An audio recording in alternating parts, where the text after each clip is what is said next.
ज्योतिराव फुलेंचा हा सिद्धांत आहे की प्रत्येक जातीला त्यांच्या संख्याप्रमाणे आरक्षण द्या. त्याच्यावर एक अखंड आहे ज्योतिराव फुल्यांचा. एक जातीचे देशा नडती. किमान बाबासाहेबांनी काय लिहिलं त्याचं तर कधीतरी वाचा. बाबासाहेब माझ्या जातीत जन्माला आले, मी बाबासाहेबांच्या जातीत जन्माला आलो म्हणून तुम्हाला जर अभिमान असेल तर तुमचा आणि बाबासाहेबांचा पण काही ताळमेळ लागणार नाही. जयंतीच्या निमित्तानं आयोजित आजच्या या व्याख्यानाच्या कार्यक्रमाचे अध्यक्ष, जत नगर परिषदेचे उपनगराध्यक्ष माननीय विक्रम ताडजी, प्रमुख पाहुणे किरण शिंदेजी, कुमार साळेजी, अरुण साळेजी, आजच्या या सत्राचे आयोजक हर्षवर्धन संजय कांबळेजी,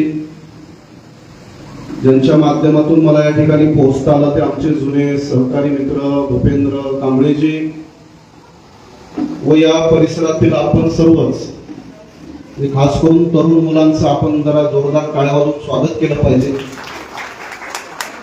IPL चे मॅच सोडून इथं बसलेत म्हणजे खूपच मोठं काम झालेलं आहे. मी यापूर्वी सुद्धा मला वाटतं 2-3 वेळेस आपल्या या शहरामध्ये जयंतीच्या निमित्तानं आलेलो आहे.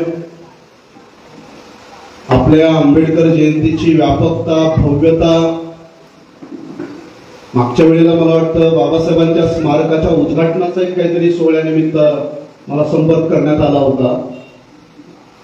मला याची कल्पना आहे की आपल्या सगळ्यांच्या हातात अँड्रॉइड मोबाईल असल्यामुळे प्रत्येकाच्या घरामध्ये फुले आंबेडकरांच्या कृपेमुळे बऱ्यापैकी सन्मानजनक परिस्थिती आहे. त्यामुळं महिला मंडळ सुद्धा 7 ते 10 ते त्यांच्या सगळ्यांच्या आवडीच्या टीव्ही चॅनल्सच्या मालिका सोडून महात्मा ज्योतिरावजी फुले यांच्या जयंती निमित्तानं आपण एकत्र आलेलो आहोत. सर्वत्र हा एक मोठा गैरसमज आहे की टीव्ही चॅनल्समुळे, युट्यूब चॅनल्समुळे किंवा व्हॉट्सअपमुळे आम्हाला बऱ्याच गोष्टी माहीत आहेत अशा आविर्भावामध्ये असणारा एक मोठा वर्ग आहे. आणि त्यामुळे आपल्याला आजच्या या युगामध्ये राहुल सोलापूरकर सारखा एक व्यक्ती येतो आणि म्हणतो की बाबासाहेब आंबेडकर हे ब्राह्मण होते. आणि चांगले चांगले माणसं आम्हाला फोन करून विचारतात की बाबासाहेब होते का?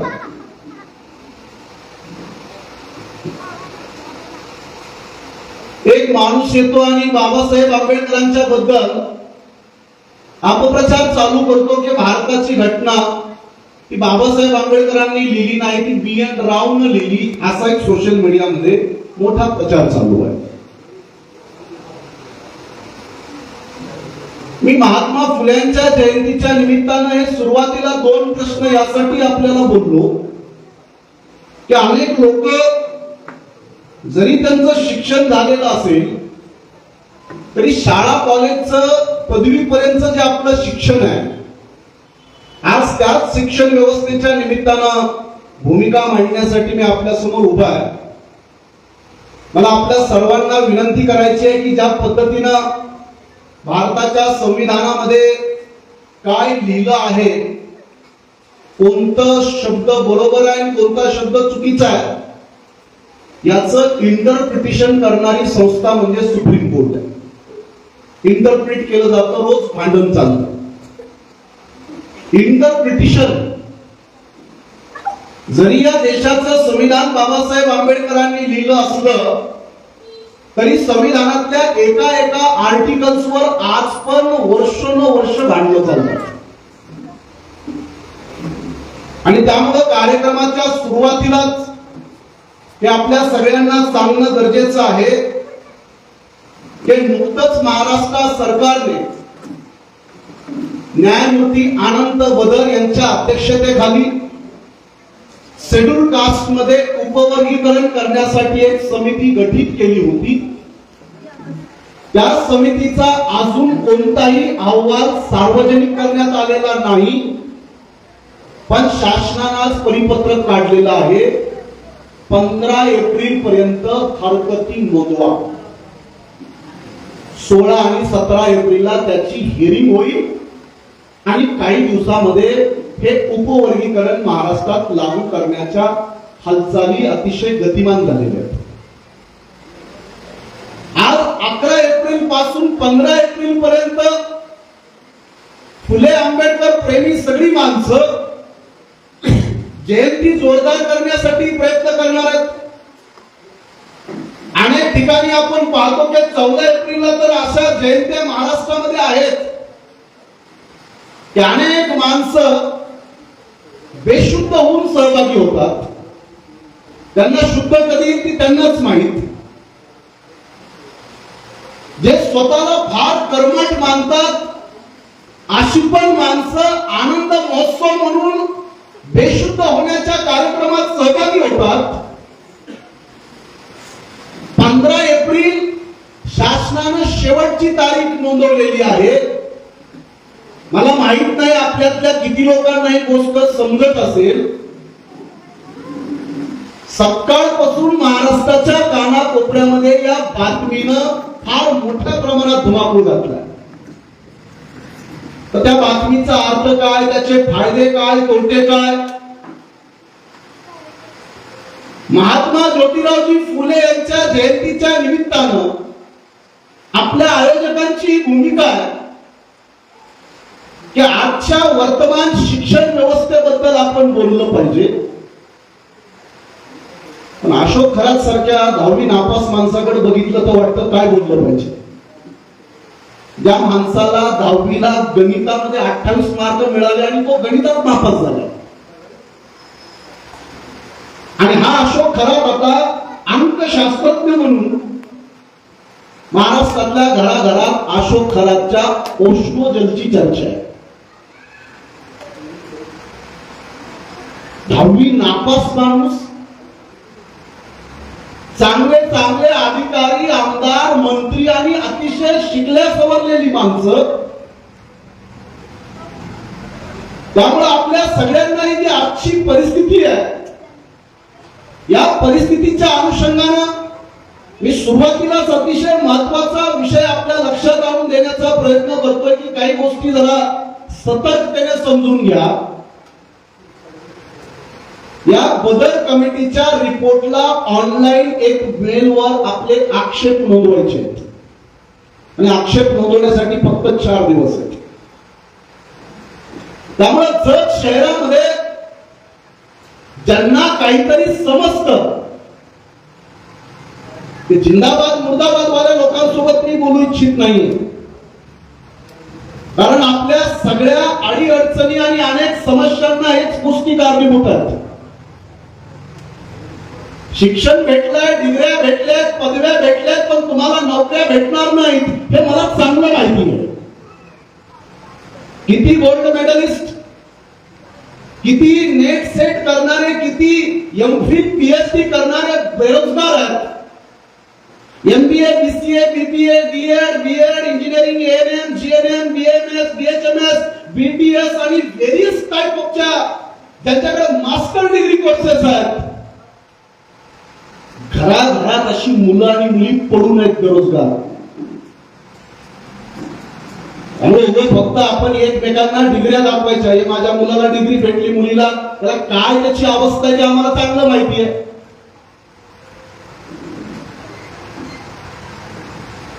कारण आपल्या सगळ्यांना फुले आंबेडकरांच्या संघर्षामधून लढण्याची शक्ती मिळाली. काही प्रमाणात आपल्याला अक्कल आली, पण आताची परिस्थिती त्यापेक्षा अजून वाईट आहे. या बदल कमिशन साठी भांडण करणारा जो महाराष्ट्रातला वर्ग आहे त्या वर्गाला अजूनपर्यंत याचं ध्यान नाहीये. 2024 ला न्यायमूर्ती मित्तलनं जो आदेश दिला की शेड्यूल कास्ट मधल्या ज्या कुटुंबाने आरक्षणाचा फायदा घेतला असेल त्या कुटुंबाला इथून पुढे आरक्षणाचा फायदा मिळणार नाही. हा नियम फक्त नवबौद्धांना लागू नाही, तो मातंग चर्मकारासहित सगळ्या 59 जातीतल्या लोकांना लागू आहे. म्हणजे मातंग समाजातल्या सुद्धा ज्यांना आरक्षणाचा फायदा झालेला असेल, ज्यांच्या घरात सरकारी नोकरी मिळालेली असेल, त्या मातंग कुटुंबातल्या सुद्धा मुलाला मुलीला सरकारी नोकरी मिळणार नाही. त्यामुळे तो सगळ्या शेड्यूल कास्टसाठीचा आदेश आहे. आणि मग आता ओपन कॅटेगरी मधून हा संघर्ष करण्यासाठी आपल्यातले किती कुटुंब तयार आहेत. ज्या कराडला मला वाटतं मेडिकल कॉलेज आहे, भारती विद्यापीठ आहे, डी.वाय. पाटील विद्यापीठ आहे, तुम्ही अंदाजा पण लावू शकत नाही. जेवढ्या मास्टर डिग्री कोर्सेस आहेत त्याच्या फीस आपल्या आवाक्याच्या कल्पनेच्या अवकातीच्या बाहेर आहेत. ते गव्हर्नमेंटच्या शासनाच्या आरक्षणाच्या कोट्यामधून आरक्षण मिळतात. त्याच्यामधून आपल्यातल्या अनेकांना डिग्र्या मिळाल्या, त्या मोफत मिळाल्या, फुकट मिळाल्या. म्हणजे मी लॉची डिग्री घेतली, माझा एका वर्षाचा लॉचा फीस 38,000 रुपये. 3 वर्षाचा फीस तुम्ही अंदाज लावा.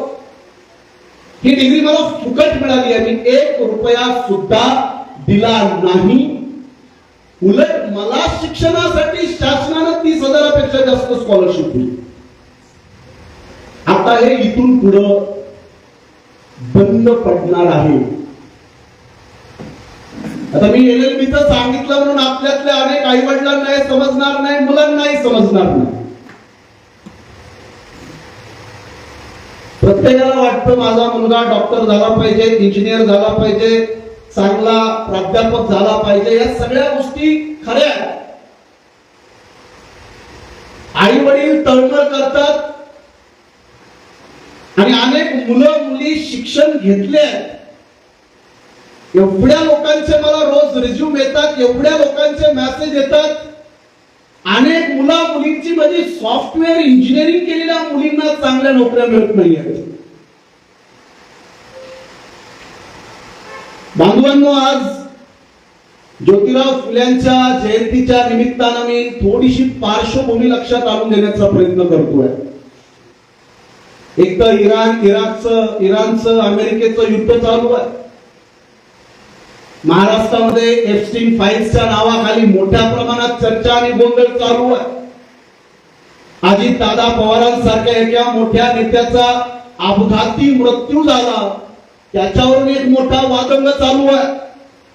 अशा सगळ्या परिस्थितीमध्ये महाराष्ट्रामध्ये महात्मा फुले आणि बाबासाहेब आंबेडकरांच्या जयंत्या साजऱ्या करण्याची प्रक्रिया सुरू आहे. बरं, ज्या टीव्ही चॅनल्सवर आम्ही बसलो आहोत त्या सगळ्या टीव्ही चॅनल्सवर दाखवल्या जाणाऱ्या बातम्या असतील, माहितीपट असतील, या प्रत्येक गोष्टीला न्यायालयामध्ये आव्हान केलं जात आहे. अतिशय खोटारड्या बातम्या दिल्या जात आहेत. मी आपल्या सर्वांना ज्या पार्श्वभूमीवर आपण इथं उपस्थित आहोत हे आपल्या देशाला नीटपणे समजलं पाहिजे की बाबासाहेब आंबेडकरांनी जसं हिंदू कोड बिलासाठी आपल्या मंत्रिपदाचा राजीनामा दिला म्हणून सांगितलं जातं, त्या हिंदू कोड बिलासोबत जे दुसरं महत्वाचं कारण होतं ते होतं आपल्या देशाची फॉरेन पॉलिसी, विदेश नीती. भारताच्या विदेश नीतीला कडाडून विरोध करणारे आणि राजीनामा त्या काळच्या सरकारच्या तोंडावर फेकून मारणारे बाबासाहेब आंबेडकर, ज्या बाबासाहेब आंबेडकरांच्या बद्दल आपण अभिमानानं बोलत असतो, त्या बाबासाहेब आंबेडकरांनी या काश्मीर निर्मितीचं आर्टिकल 370 लिहिण्यासाठी सुद्धा नकार देणारे बाबासाहेब आंबेडकर विरोध केला होता. बाबासाहेब आज काय बोलावं लागतंय, कारण तुमच्या घरात गॅस येत नाहीये ना. जेव्हा तुमच्या घराघरातला गॅस सिलेंडर बंद पडला तेव्हा तुम्हाला समजा समजायला लागलं की कुठंतरी हॉर्मुझ स्ट्रीट मधले जहाज बंद केले आहेत. इराणचं आणि अमेरिकेचं युद्ध चालू आहे. पहिले 15-20 दिवस सगळे म्हणत होते आम्हाला काय करायचं, आम्हाला काय करायचं. जसं गॅस बंद पडला सगळे विचार करायला लागले की झालं काय. या भारतातल्या प्रत्येक माणसाला हे समजलं पाहिजे. खास करून काही लोकांनी मोठ्या प्रमाणात आरोळ्या ठोकल्या होत्या. म्हणजे मुसलमानांबद्दल एक द्वेष पसरवणारं टोळक आहे मोठं. आता त्यांना आमचं सांगणं आहे बाबा की ते मुसलमानाच्याच मातीमधून येते पेट्रोल, डिझेल, गॅस घेऊ नका. जमलं तर आपलं बघा इकडे काय तयार झालं. रामदेव बाबाच्या धोत्रामधून काय सापडलं ते सगळं त्यांच्याकडे. कतार कुठं आहे, इराण कुठं आहे, कुवेत कुठं आहे. मुसलमानाच्या मातीमधून येत आहे पेट्रोल, डिझेल आणि तुमच्या घराघरातलं गॅस. म्हणजे कमीत कमी भारतातलं तरी. आपल्या सगळ्या देशातल्या लोकांना आता हळूहळू समजायला लागलंय बाबासाहेब आंबेडकरांच्या विदेश नीतीला अजूनही आपल्या देशातल्या लोकांनी नीटपणे समजून घेतलं नाही. आणि अशा या पार्श्वभूमीवर एक 2-3 मुद्दे आपल्या लक्षात आणून देण्याचा प्रयत्न केलाय. एक, ही जी आत्ताची परिस्थिती आहे या परिस्थितीमध्ये महात्मा ज्योतिबा फुल्यांना अपेक्षित, महात्मा फुले पचणं कठीण आहे. भारतातल्या लोकांना काहीही पचेल पण पेरियार, रामास्वामी नाईकर आणि महात्मा ज्योतिराव फुले यांना डायजेस्ट करणं कठीण आहे. हे आपल्यातल्या अनेक लोकांना अजून समजणार नाही. ज्या परशुरामानं असा दावा केला होता की मी पृथ्वी 21 वेळा निक्षत्रिय केली आहे. परशुरामासारख्या आपल्या महाराष्ट्रात मोठ्या प्रमाणात त्यांचं नाव घेतलं जातं. त्या परशुरामाच्या विरोधात चिपळूणच्या पोलीस स्टेशनला तक्रार देणारे महात्मा ज्योतिराव फुले आहेत. लिखित तक्रार. ते परशुराम नावाचा एक खुनी ज्यांनी दावा केलाय की मी एवढ्या लोकांच्या हत्या केल्यात, यांना शोधावं आणि अटक करावं असं पत्र चिपळूणच्या पोलीस स्टेशनला. 200 वर्षापूर्वीची गोष्ट आहे. ज्योतिराव फुल्यांना पचवणं इतकं सोपं नाहीये. आपल्यातल्या अनेक लोकांना याची कल्पना नाहीये की बाबासाहेब आंबेडकरांसारख्या इतक्या मोठ्या जागतिक विद्वानानं ज्योतिरावांना आपला महापुरुष म्हणून का निवडलं. ज्यांनी कोणी बाबासाहेबांचं चरित्र बऱ्यापैकी समजून घेतलं असेल, बाबासाहेब अनेक भाषणात बोलले आहेत की प्रोफेसर जॉन दिवे यांच्यामुळे मी घडलो. प्रोफेसर सलीगमन असतील, प्रोफेसर कॅनन असतील, ज्यांच्या सहवासात बाबासाहेब आंबेडकरांचं शिक्षण झालं असे अनेक प्राध्यापक आहेत. पण जेव्हा गुरु निवडण्याची वेळ आली तेव्हा बाबासाहेबांना ज्योतिराव फुल्यांना गुरु निवडलं. आणि नुसतं निवडलं नाही, नाशिक मध्ये बाबासाहेब आंबेडकरांनी ज्योतिराव फुल्यांच्या बाबत एक महत्वाचं भाषण केलं आणि बाबासाहेबांना ठणकून सांगितलं की मीच तेवढा ज्योतिराव फुल्यांचा एकमेव कर्मठ अनुयायी आहे. बाकीच्या लोकांनी ज्योतिराव फुल्यांचं फक्त नाव वापरलं. आणि म्हणून बाबासाहेब आंबेडकरांचा ज्योतिराव फुल्यांच्या बाबतीतला हा दावा आहे. मला इतिहासामध्ये जास्त खोलात जाण्याची सध्या मानसिकता नाही आहे, कारण आपल्यातल्या अनेक लोकांना याची कल्पना असली पाहिजे की आजही आपल्यातल्या बऱ्याच लोकांना ज्योतिराव फुल्यांची तळमळ कधी लक्षात आलेलीच नाही. फार कमी लोकांना माहिती आहे की ज्योतिराव फुल्यांना पॅरालिसिस झालं. त्यांचा उजवा अंग पॅरालाइज झालं होतं. त्यांना लकवाग्रस्त झालेले आयुष्याच्या शेवटच्या टप्प्यात. ज्योतिराव फुले उजवा भाग लकवाग्रस्त झाल्यानंतर सुद्धा डाव्या हातानं लिहायला शिकले आणि डाव्या हातानं आयुष्यातला शेवटचा ग्रंथ सार्वजनिक सत्य धर्म नावाचा त्यांचा शेवटचा ग्रंथ त्यांनी डाव्या हातानं लकवाग्रस्त असताना लिहिला. सार्वजनिक सत्य धर्म. आमच्यासारख्या लोकांना हा प्रश्न पडतो की एक महापुरुष लिहिण्यासाठी तडफडत होता, उजवा हात लकवाग्रस्त झाला तर डाव्या हाताने लिहिण्याची मेहनत करत होता, तडफडत होता. आम्ही असे आहोत की त्यांनी काय लिहिलं त्याचं एक पान कधी पलटून बघायला तयार नाहीयेत. किमान बाबासाहेबांनी काय लिहिलं त्याचं तर कधीतरी वाचा. बाबासाहेब माझ्या जातीत जन्माला आले, मी बाबासाहेबांच्या जातीत जन्माला आलो म्हणून तुम्हाला जर अभिमान असेल तर तुमचा आणि बाबासाहेबांचा पण काही ताळमेळ लागणार नाही. जातीचं प्रेम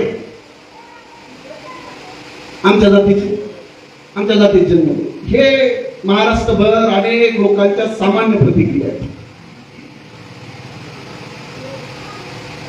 आणि त्यामुळे आपल्याला समजलं पाहिजे की हा देश बाबासाहेबांच्या पुतळ्यांना घाबरत नाही, तो घाबरतो बाबासाहेबांच्या पुस्तकांना. भीती पुस्तकांची आहे, डर है. बाबा साहब के किताबों का डर है, पुस्तकांची भीती आहे. आणि आमच्यातले अनेक लोक आहेत की त्याचा आणि पुस्तकाचा संबंधच नाही आहे.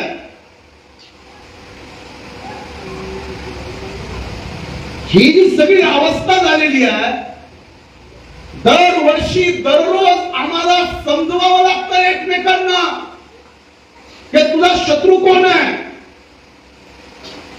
अरे एखाद्या कुत्र्याला दगड मारला तर कुत्र सुद्धा दगडाला चावत नाही, कुत्र सुद्धा दगड मारणाऱ्याला चावतं. कुत्र्याला कळतं की माझा शत्रू कोण आहे. महाराष्ट्रभर चाललंय अक्कल बडी का भैस बडी. दरारा बाबासाहेबांच्या बुद्धिमत्तेचा आहे, भीती ज्योतिराव फुल्यांच्या बुद्धिमत्तेची आहे. ज्योतिराव फुल्यांनी सुद्धा थॉमस पेनचं एक पुस्तक आहे राईट्स ऑफ मॅन नावाचं, वेस्टर्न फिलॉसॉफर आहे थॉमस पेन.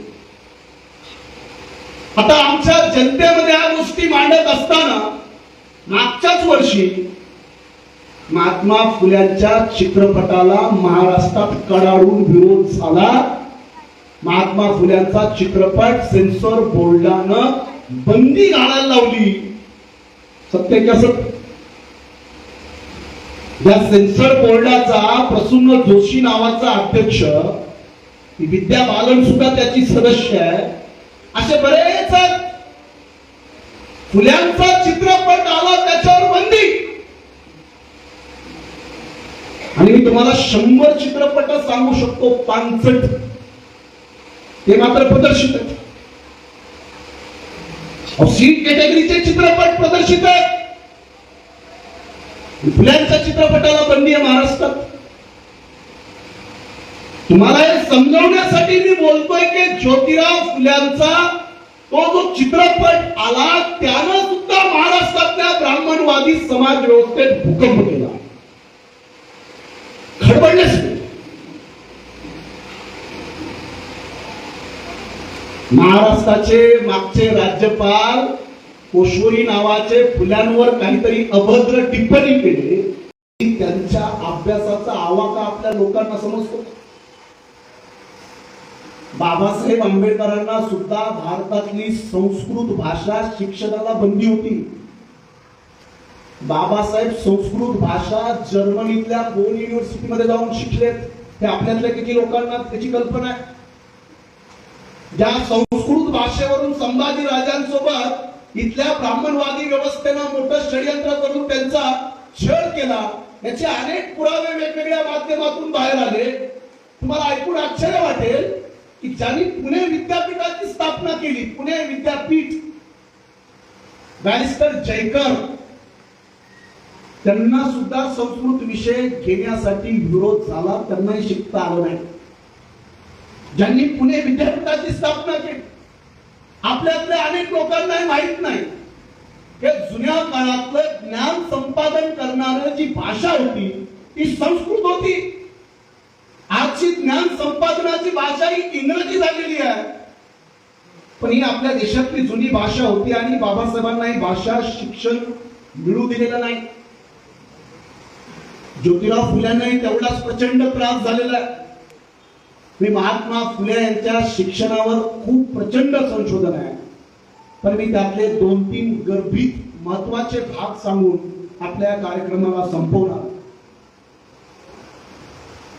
ज्योतिराव फुल्यांनी सगळ्यांनाच माहिती आहे की हंटर कमिशनला साक्ष दिली.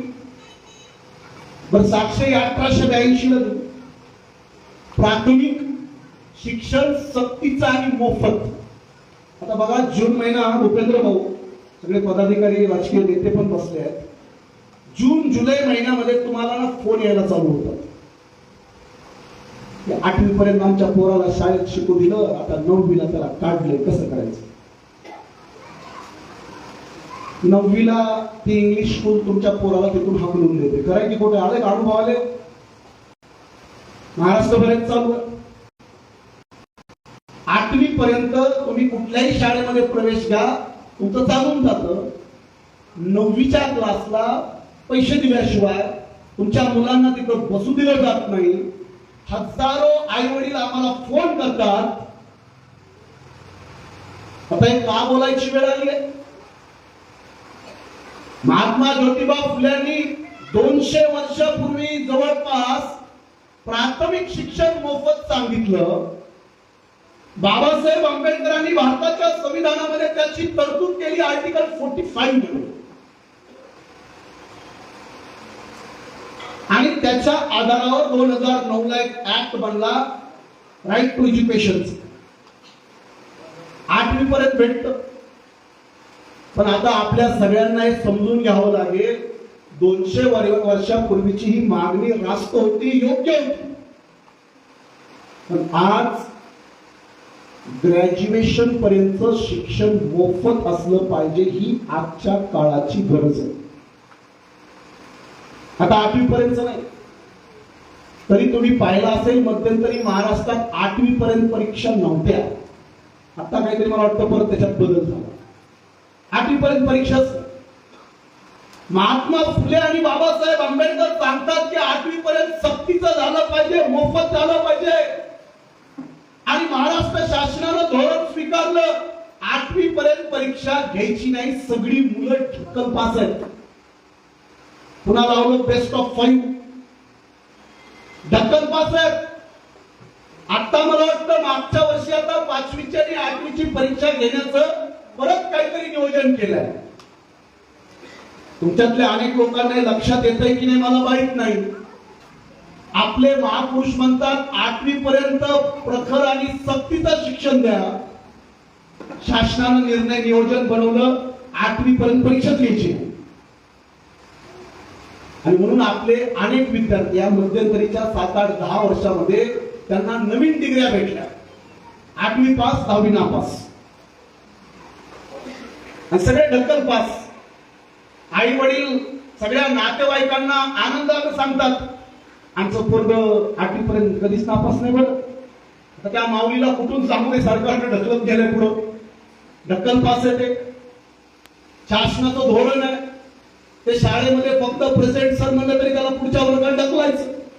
आपल्याला आनंद मिळाला की आमची मुलं पास झाली, 8वी पर्यंत झाली, 10वी पर्यंत पण तेच आहे. ज्या प्रकारच्या शिक्षणाची अपेक्षा महात्मा फुले आणि बाबासाहेब आंबेडकरांनी व्यक्त केली, मी आणखी त्याच्या खोलामध्ये सांगतो की आपल्यातल्या अनेक मुलांना प्रोफेशनल डिग्री कोर्सेस आणि मार्केट व्हॅल्युएबल कोर्सेस जे असतात त्याच्यावर लाखो करोडोच्या फीस आहेत. आणि ज्या डिग्र्यांचं मार्केटमध्ये काही काम नाही आहे असे डिग्री कोर्सेस मोफत आहेत. तुमची साधारण इंजिनिअरिंग आणि IIT ची इंजिनिअरिंग IIT इंजिनिअरिंगचे जे कोर्सेस असतात, PGP, EBGP, एका कोर्सची फीस 1 कोटी, 1.5 कोटी, 2 कोटी. जे IIT इंजिनियर्स आहेत, IIT मध्ये, IIM मध्ये आपल्यातली किती मुलं प्रवेश करू शकतात, किती मुलांना प्रवेश मिळतो, जरा तपासण्या करा. जर इथं मुलं मुली बसले असतील, जर तुमच्या कुटुंबातली मुलं मुली master degree courses, professional degree courses, 10वी 12वी पास झालेल्या जिंदाबाद मुर्दाबाद लोकांसाठी हे बोलत नाहीये. प्रोफेशनल डिग्री कोर्सेस, साध्या MBBS ला तुम्ही प्रवेश घ्यायला गेलात, एका वर्षाची ऍव्हरेज फीस 10 लाख रुपये. कुणासाठी? सामान्य वर्गातल्या मुलांसाठी. शेड्यूल कास्ट, शेड्यूल ट्राईब मधले नाही. आपण सगळे एकमेकांना सांगतो आमचा मुलगा डॉक्टर झाला, इंजिनियर झाला, डॉक्टर, इंजिनियर, प्राध्यापक, कुठं वकील झाला, काही झाला. तुम्ही विचारा ना, जर तुमच्या बॅच मध्ये, तुमच्या कुटुंबामध्ये जर एखादा मुलगा ओपन कॅटेगरी मधून डॉक्टर झाला असेल, जे आता महाराष्ट्रभर जरांगे पाटलांनी जे आंदोलन उभं केलं, त्या आंदोलनामध्ये वारंवार बोललं जातं की नाही? बोललं जातं. आरक्षणाहून आग डोम उसळलेला आहे महाराष्ट्रभर. फुकटात प्रवेश भेटतात, हे फुकट जातात, खूप मोठ्या प्रमाणात चालू आहे. बरं, ज्यांना फुकटात भेटतात तेव्हा त्याची कदर आहे का? इथं बसलेल्या मातंग, चर्मकार, धोबी, परी, नावी, वडार, घिसडी, हा जो 18 पगड, NT, DNT, VJNT, OBC आहे, त्या सगळ्यांना एकदा विचारा ना, एवढे लाखोचे मोर्चे काढून सुद्धा भेटतं का आरक्षण? बरं, भेटलं पाहिजे, आमची पण इच्छा आहे. आम्हाला काय करायचं? ज्योतिराव फुल्यांचा तोच तर सिद्धांत आहे. ज्योतिराव फुल्यांचा हा सिद्धांत आहे की प्रत्येक जातीला त्यांच्या संख्याप्रमाणे आरक्षण द्या. त्याच्यावर एक अखंड आहे ज्योतिराव फुल्यांचा. एक जातीचे देशानडती, जाती जातीला संख्याप्रमाणे वाटप करा. मी आपल्याला यासाठी बोलतोय की इथल्या तमाम लोकांना हे पहिलं समजलं पाहिजे की आज महाराष्ट्रातला सत्ताधारी समाज म्हणून मराठा समाजाकडे पाहिलं जातं. गावच्या सरपंचापासून मुख्यमंत्र्यांच्या पदापर्यंत अनेक सत्तेची महत्वाची पदं या समाजानं सांभाळली, पण अजून तो कायदा बनत नाहीये. आपल्या सगळ्या फुले आंबेडकरी लोकांची भूमिका आहे की भेटलं पाहिजे. जिसकी जितनी संख्या भारी उसकी उतनी हिस्सेदारी द्या ना. प्रत्येक समाजाला त्याच्या आरक्षणातली तरतूद द्या. शेड्यूल कास्ट जनगणना 15% आहे, त्याला आरक्षण 15% आहे. शेड्यूल ट्राईब जनगणना 8% आहे, त्याला आरक्षण 8% आहे. OBC जनगणना 52% आहे, आरक्षण 27% आहे. आणि जर शेड्यूल कास्ट, शेड्यूल ट्राईबला त्यांच्या लोकसंख्येच्या प्रमाणामध्ये आरक्षण मिळालं, द्या. बांधवांनो, आपल्या सगळ्यांना मी यासाठी लक्षात आणून देण्याचा प्रयत्न करतोय. आपल्या सगळ्यांना हे समजलं पाहिजे, खास करून ज्या लोकांची आता मागणी अबगडची आहे. अरे, ज्यांना आरक्षणाची तरतूद आहे त्यांना सरकारी नोकरी आहेत का? काढा सगळे 15 वर्षापूर्वीपासूनचे आकडे काढा. माझ्याकडे शासनाचे आकडे आहेत. 2024 पर्यंतचे 22 करोड 65 लाख तरुण मुलांनी भारत सरकारला नोकऱ्या मागितल्या आहेत. किती करोड? 22 करोड 65 लाखाच्या आसपास अर्ज आहेत. आणि नोकऱ्या दिल्या आहेत फक्त 7 लाख मुलांना. हे ऑन रेकॉर्ड भारताच्या संसदेमध्ये मागचे मंत्री राजेंद्र सिंग यांनी संसदेत दिलेले आकडे. 22 कोटी मुलं नोकऱ्या मागतात. आणि शासन मात्र फक्त 7 लाख मुलांना नोकऱ्या देऊ शकलं. घ्या डिग्र्या, स्पर्धा लागली आहे शिक्षण घेण्याची, पण ज्यांनी डिग्र्या घेतलेल्या आहेत त्यांना विचारा ना, तुला नोकरी आहे का? बीएड केलेल्या, नेट सेट पीएचडी केलेल्या, इंजिनिअरिंग केलेल्या, वेगवेगळ्या डिग्री डिप्लोमा केलेल्या मुलांना विचारा. एमबीबीएस वगळून बीएमएस, बीएचएमएस, बीडीएसच्या स्टुडंट्सला विचारा. तो समाजामध्ये स्वतःला डॉक्टर म्हणून सांगतो, तुला नोकरी आहे का? आता परिस्थिती अशी आहे की आपण सगळे आपल्यामध्ये चाललंय. जंगल में मोर नाचा किसने देखा. ज्यांच्यापर्यंत ही माहिती घेऊन जाण्याची आमची इच्छा आहे, तो वर्ग अशोक खरातच्या लाईन मध्ये. अगोदर सांगत होते गोमूत्र घ्या, बाबा ठीक आहे बाबा, ती काहीतरी धार्मिक प्रक्रिया म्हणून लोकांनी ऐकलं. गोमूत्र घेता याचं मूत्र घ्यायची वेळ आली. बरं, त्यांच्या नावाने यादी आल्यात, सगळे आता सीडीआर आलेत. आमचं म्हणणं आहे की बाबा स्वतः सांगा ना, उष्णजल पिणारे लोक केला बाबा म्हणा उष्णजल एलविष हानी. 9 लाख रुपयाची बॉटल आहे एलविष हानी. आता तुम्हाला किती लोकांना हे समजत असेल मला माहित नाही. त्या एप्स्टीन फाईल्स मध्ये सुद्धा ही लोक काही फक्त मुलींचं शोषण करायला गेलेली नाहीत. त्याची एक भयानक थेरी आहे. त्या थेरीचं नाव आहे अँड्रीनोक्रोम लिक्विड. अँड्रीनोक्रोम सांगतात लोक. काय अँड्रीनोक्रोम? अँड्रीनोक्रोम लहान मुलांना मारल्यानंतर, घाबरवल्यानंतर, त्याच्यावर पाशवी बलात्कार केल्यानंतर, त्याला प्रचंड मारहाण केल्यानंतर, त्याला जेव्हा भीती वाटते, भीती वाटल्यानंतर त्याच्या रक्तामध्ये एक लिक्विड तयार होतं. त्याचं नाव सांगितलं जातं अँड्रीनोक्रोम. आणि ते लिक्विड पिल्यानंतर माणूस म्हातारा होत नाही म्हणे, तो जवान राहतो. असं त्याच्यातल्या हजारो ईमेल्स मध्ये उल्लेख आलेले आहेत. त्यामुळं बिल गेट्स काय, बिल क्लिंटन काय, डोनाल्ड ट्रम्प काय, हे जे जागतिक ताकदवर लोक आहेत,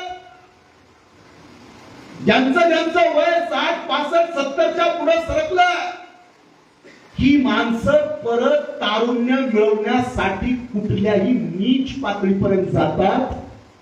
त्यामुळं या एप्स्टीनच्या प्रकरणामध्ये सुद्धा फक्त काहीतरी मजा मारायची म्हणूनच प्रकरण नाही आहे. ह्या अँड्रीनोक्रोम सारख्या लिक्विडचं सुद्धा त्याच्यात एक मोठी थेरी जन्माला आली आहे. बरं, नाव कुणाकुणाची आली आपल्याला माहिती आहे.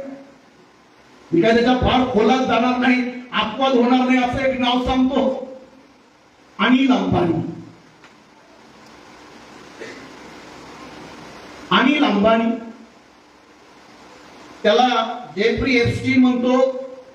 तुला स्वीडिश उंच गोरी तरुण मुलगी हवी आहे का? मेसेज आहे, ईमेल आहे.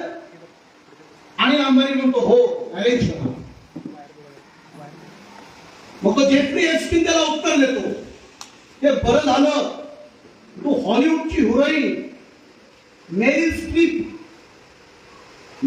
स्ट्रीपची तू डिमांड केली नाहीस, बरं झालं. अनिल अंबानीचं त्याला उत्तर आहे. अनिल अंबानी म्हणतो my taste is better my friend. काय म्हणतो? मेरिल स्ट्रीप नाही, मला स्कारलेट जॉन्सन पाहिजे. नाव आहे सगळे,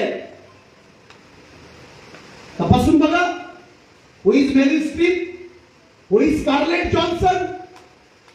हॉलिवूडची ऍक्ट्रेस आहे स्कारलेट जॉन्सन.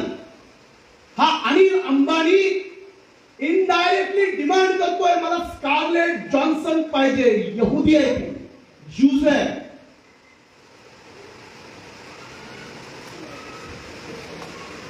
आणि आता तो कुणाच्या वतीनं गेला, काय त्याच्या चर्चा आहेत, बांधवांनो, आपल्या सगळ्यांना हे टप्प्याटप्प्यानं का असेना नीट लक्षात घ्यावं लागणार आहे. कारण ज्योतिराव फुल्यांचा मूळ सिद्धांत आहे सत्य शोधक. त्यांच्या शिक्षणाची मूळ डिमांड आहे की माणूस हा सत्य शोधक शिक्षणातून उभा झाला पाहिजे. आपल्या सगळ्यांना हेही लक्षात आणून देणं गरजेचं आहे की भारत सरकारने बनारस विश्व हिंदू विद्यापीठ ज्यांनी निर्माण केलं, पंडित मदन मोहन मालवीय यांना भारतरत्न पुरस्कार देऊन सन्मानित करण्यात आलं. मी आज 11 एप्रिलच्या ज्योतिरावांच्या जयंतीच्या निमित्तानं इच्छा व्यक्त करतो की ज्यांनी या देशातल्या प्रत्येक स्त्रीला आणि या देशातल्या प्रत्येक उपेक्षित माणसाला शिक्षण दिलं ते ज्योतिराव फुले खरं भारतरत्नाचे हकदार आहेत. त्यांना भारतरत्नाचा किताब भेटला पाहिजे. पंडित मालवीयला दिलं त्याचं काही दुःख आहे का? आपल्याला नाहीये. एक विद्यापीठ बनवलं, त्याच्या कार्याची दखल सरकारनं घेतली आणि त्यांना सन्मानित केलं. अलीगड मुस्लिम विद्यापीठ, सर सय्यद अहमद खान यांनी अलीगड मुस्लिम विद्यापीठ काढलं. त्यांनी सुद्धा लाखो मुसलमानांच्या मुलांना मुलींना शिक्षित केलं. पण त्यांचं नाव काय अजून यादीमध्ये आलं नाही. मी या कार्यक्रमाच्या शेवटाकडे जात असताना ज्योतिराव फुल्यांना पचवणं का कठीण आहे, अजून खोलात घुसलो नाही. पण जर तुम्हाला माहिती हवीच असेल तर ज्योतिराव फुल्यांचं मृत्यूपत्र आपण प्रत्येकानं आयुष्यात एकदा तरी वाचलं पाहिजे. मृत्यूपत्र कार्यक्रम संपल्यानंतर घरी जा, गुगलवर, व्हॉट्सअपवर किंवा तुम्हाला कुठं पाहता येईल अशा रिसर्चच्या एखाद्या ऍप्लिकेशनवर जा. मी ज्योतिराव फुल्यांचं मृत्यूपत्र डाउनलोड करून घ्या. मग आपल्याला ज्योतिरावांची जयंती करायची का नाही ते आपल्या लक्षात येईल. 10 जुलै 1888 ला मृत्यूच्या पूर्वी त्यांचं अतिशय स्पष्ट कणखर मृत्यूपत्र आहे. त्या मृत्यूपत्रामध्ये ते म्हणतात की त्यांनी दत्तक घेतलेला जो मुलगा यशवंत, तो जर ब्राह्मणवाद्यांच्या चळवळीला सहकार्य करत असेल तर माझ्या संपत्तीतला 1 रुपया सुद्धा त्याला द्यायचा नाही. हे बापाचं मृत्यूपत्र. मी सुरुवातीलाच का सांगितलं की जेव्हा आपण इथं बसलोय तर आपण ज्योतिराव फुल्यांना आहे तसं समजून घेणं गरजेचं आहे. किमान ज्योतिराव फुल्यांवर अन्याय करण्याचं 2026 मध्ये तरी आपण पाठ करू नये. तुम्हाला पटत असेल नसेल हा दुय्यम मुद्दा आहे, पण त्यांच्या भूमिका रोखठोक आहेत. माझ्या प्रेतावर आर्य भटांची सावली सुद्धा पडू देऊ नका. पण एखादा माणूस इतक्या टोकाला जाऊन मृत्यूपत्र का बनवतो त्याचा आपण सगळ्यांनी गांभीर्यपूर्वक विचार केला पाहिजे. ते स्वीकारणं न स्वीकारणं हा जनतेचा मुद्दा आहे. पण ज्योतिराव फुले अतिशय रोखठोक होते आणि मला वाटतं की बाबासाहेब आंबेडकर त्याच मुशीमध्ये घडलेले आहेत. बोलवण केलेली नाही बाबासाहेबांनी. म्हणजे आपल्यात चालतं ना, बाबासाहेब जेव्हा आपण त्यांचं नाव घेऊन बोलतो आहोत तर त्यांच्या कर्मठपणाला कधीतरी समाजानं पण नीट समजून घ्यावं. लेचेपेचेपणा बाबासाहेबांना कधीही मान्य नाही. त्यांच्या भूमिकांसोबत त्यांनी कधीही तडजोड करण्याच्या प्रक्रियेत पडलेले नाहीत. मला त्यांच्याबद्दलच्या अनेक बाबी आहेत ज्या अतिशय प्रखर आहेत, त्या लोकांना पचत नाही. म्हणजे दिल्लीमध्ये राजेंद्र पाल गौतम नावाचा आम आदमी पार्टीचा एक आमदार एका सार्वजनिक धर्म समारंभाच्या कार्यक्रमात 22 प्रतिज्ञाचं उच्चारण केलं म्हणून मंत्रिपदावरून काढलं गेलं. सत्य आहे की असत्य? बघितलं नाही? 2023-24 ची घटना असेल, एका 2 वर्षापूर्वीची. काय केलं राजेंद्र पाल गौतम? 22 प्रतिज्ञांचं उच्चारण. 22 प्रतिज्ञा देणारा माणूस वेगळा, हे फक्त उभं राहून तिथं त्या 22 प्रतिज्ञेच्या कार्यक्रमात सहभागी होते. मंत्री पदावर हकालपट्टी. सत्य की सत्य आहे? हातोरी करून सांगा काही माणसं, कारण बऱ्याच लोकांना वाटेल ही परिस्थिती आहे. 2024, 25, 26 मध्ये 22 प्रतिज्ञांचं जाहीर वाचन केलेल्या व्यक्तीवर अशी नामुष्की येत असेल, तर 200 वर्षापूर्वी या सगळ्या बदमाशांच्या विरोधात लढण्यासाठी ज्योतिराव फुल्यांचंच काळीज लागतं. आणि ज्या काळात तुमच्या सावल्या चालत नव्हत्या, ज्या काळात तुमचे स्पर्श चालत नव्हते, ज्या काळात कोणता मोबाईल नव्हता, रेल्वे नव्हती, रोड नव्हता, पोलीस नव्हता, कायदा नव्हता, जंगल राज, अशा जंगली राज्यामध्ये त्याच पुण्यात, त्याच पेशव्यांच्या अड्ड्यात पेशवाईला आव्हान करून पेशवाईला संपवण्याचं काम करणं हे साधारण काम नाहीये. आज 2020, 25, 26 चालू आहे. घाबरता तो माणसं किती भित्री आहेत ती आम्हाला चांगली कल्पना आहे. भीती वाटते लोक. त्याच्यावर बोललं तर काय होईल, त्याच्यावर बोललं तर काय होईल, हा नाराज होईल का, तो विरोधात जाईल का, जेलमध्ये डांबलं जाईल का. कारण तुमच्या डोळ्याच्या समोर आहे.